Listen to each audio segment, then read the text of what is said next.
तर महाराष्ट्राला देशातलं क्रमांक 1चं राज्य बनवण्याचा संकल्प या निमित्तानं मुख्यमंत्र्यांनी सोडलाय।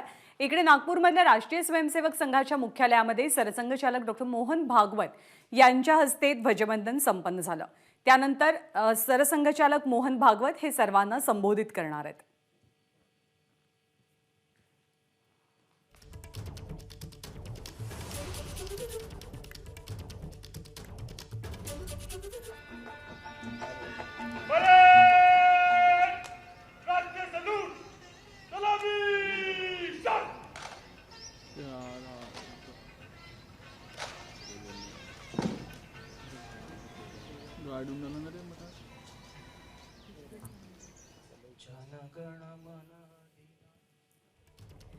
तर नागपूरच्या संघ मुख्यालयामध्ये सरसंघचालक मोहन भागवत यांच्या हस्ते झेंडावंदन संपन्न झालं आणि यानंतर सरसंघचालक आपल्या संबोधनामध्ये कोणत्या प्रमुख मुद्द्यांना स्पर्श करतात हे पाहावं लागेल।